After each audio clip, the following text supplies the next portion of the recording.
Let's make some homemade kulcha.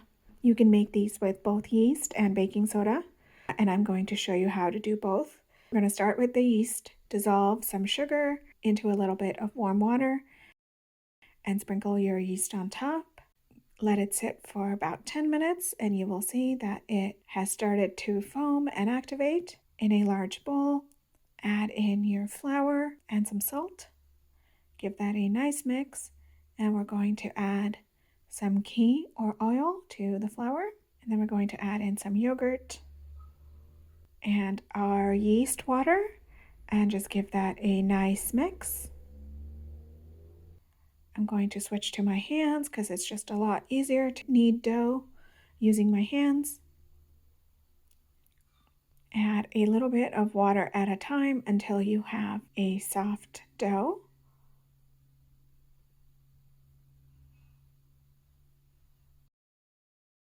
And we're going to add some ghee or butter at the end.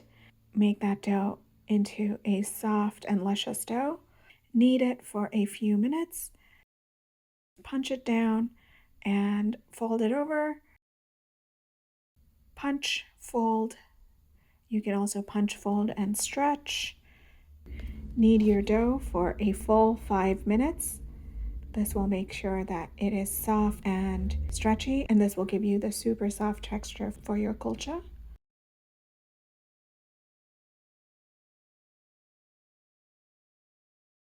Once you are done kneading your dough, fold it into a ball, tucking your edges under.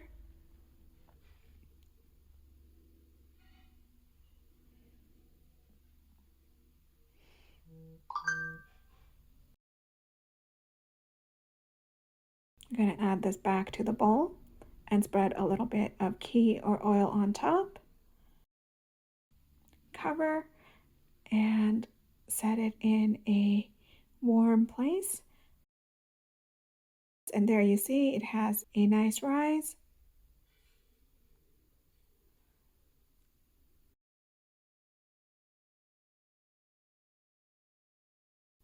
I'm going to cut this dough into 8 equal parts. Now roll each part into a little ball by tucking the edges under and rolling into a ball. Just tuck the edges under and then roll it into a ball. And then make sure to keep them covered as you're working so that they don't dry out. Grab one of your sections and we're going to roll it out with a little bit of dry flour. You can roll them into circles or ovals, whichever you prefer. Traditionally, street kulchas are usually oval, but either way works.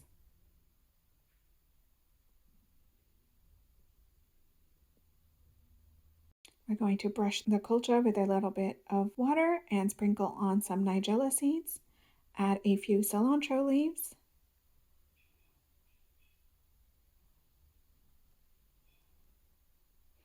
And we're going to transfer these to a heated cast iron pan set to medium heat. Brush your pan with ghee or oil to make sure that your kulcha does not stick. We're going to add a little bit of water to this to help them steam and get that super soft texture.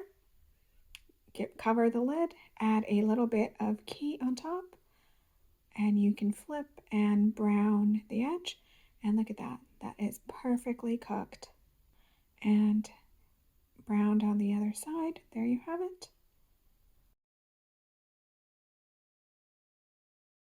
You can also cook these in the oven. Brush the pan with a little bit of ghee.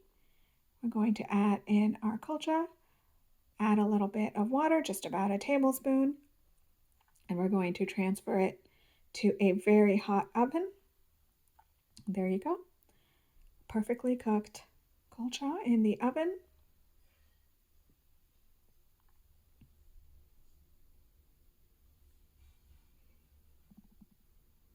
Brush that with a little bit of ghee, and you can heat this on the cast iron skillet if you want some color on it, but honestly it is delicious just this way. And now we're going to make the baking soda version. For this, we're going to dissolve the sugar with some water, add the baking soda and the baking powder to the flour mixture. There is no need to combine the baking soda with the water because we don't need to activate the yeast. And we're going to add some ghee or oil to the flour. We're going to add our sugar water to the dough, then the yogurt, and give that a nice mix. Switching to kneading with my hands, as that is a lot easier, the same as I did with the yeast. And make a soft dough by adding a little water at a time. And then we're going to knead this for 5 minutes as well, just like we did with the yeast dough.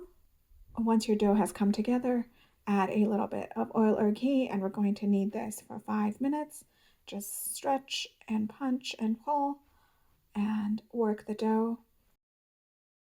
We're just going to tuck the edges under and form a ball.